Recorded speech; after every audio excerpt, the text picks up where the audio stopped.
The reason why I'm going to say that the great Kumba applies to us now and why we need to make sure we understand that this is a pure Congo-centered way of thinking is because they got my people preaching, and I put preaching in very large quotes, and believing like idiots that God made man from dust. I don't even want to give the respect as God. I say God. Made man from dust. And then from that, afterwards, made a man go to sleep, took out the rib of the man, and made the womb man, miraculously, somehow. So whenever somebody approaches me with this mess, I always ask the so-called preachers with big quotes, if this nonsense makes sense to you, then do me a favor and tell God to grab another rib and make another womb man from a man. And as a matter of fact, you can leave God out of it and just go make a man give birth to a womb man, period. And then show me. You see, my BaNtu, your people said that life was formed in the waters of the mother's womb. Why was life formed in the waters of the mother's womb? Because before the mother gives birth, what does she say? My water broke. And what comes out? Water. The doctors have to syringe the child's nose because the child for 9 months, if things go well, for 9 months, has been surviving by breathing in water. Do you understand? So when the child is born into the world, the doctor has to teach the child how to breathe this thing you call air. That makes plenty good sense to me.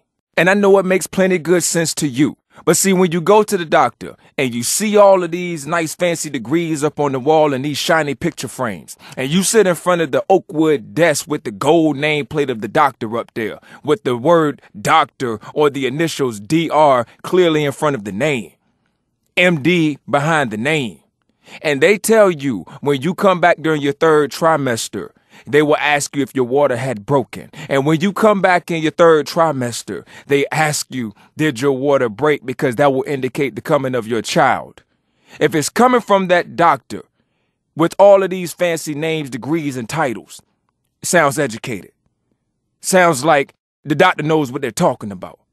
But when an African tells you the same thing, and when an African has been telling you this for millions of years, you say it's primitive. And that we are nature worshipers who don't know how to live in your modern world. And our people were also saying that the beautiful black, the beautiful red, and the beautiful brown skin of our people looks like clay. But you're saying that the whole analogy to the potter makes no sense. But what does make sense to you is that a white man gave birth to a white woman? I don't get it. And you let the preacher feed you this nonsense, and then you pay the money to him for lying to you right in your face. And I like to get real sarcastic with those who say they know their Bibles and they know their Qurans and all of this good stuff. I get sarcastic because I don't need you speaking it to me. I tell people this. If you don't think they reversed our psychology, they tell you that we came from dust. They tell you that we came from dirt. You know the saying, God made dirt. Dirt don't hurt. Put it in your mouth and let it work. If dirt was what you are made of, tell me why do they say drink 8 glasses of water a day? If dirt is what you are made of, why don't you have to drink 8 glasses of dirt a day? 8 glasses of dust a day. Try it and let me know how it turns out. Why don't you sweat dust? Sounds strange. But see, you sweat water. You urinate water. You are made of over 70% water. They tell you that. They'll tell you that you're made from dirt and then tell you you're made of 70% water. Have you ever seen dirt and water together? Exactly. Do you understand? If you really believe this nonsense that this Bible, these so-called preachers, big quotes are telling you, if you are believing that this is what the true teachings of so-called religion is, if you are believing that you have always been a Christian, and if you are, or Christ insane, excuse me, if you are believing that this Jesus guy, yes, Zeus, you are believing that this cat was all the way with this God character from the beginning, then I need you to explain to me, what did you believe in before that European came and got you?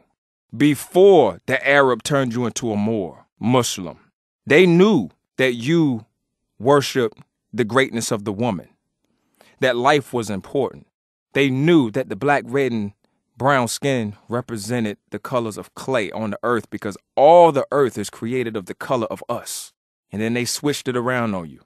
Made you think you were born from 3 men, Father, Son, Holy Ghost. Make you feel like you were formed from some dirt and a rib, and you can't do it right now again today. That is how this applies, because that is what I'm saying is helping kill the psychology of our people when we do not get back in the right knowledge, when we do not go back and do our own research and studies on our people. We don't even have to go back far for our people, because we could just go to Congo right now and see our people saying the same thing. So please think before you sit here and say that what I'm saying about the teachings of our people is nonsense. So I will leave this open for discussion, and I look forward to each and all comments. Ueso.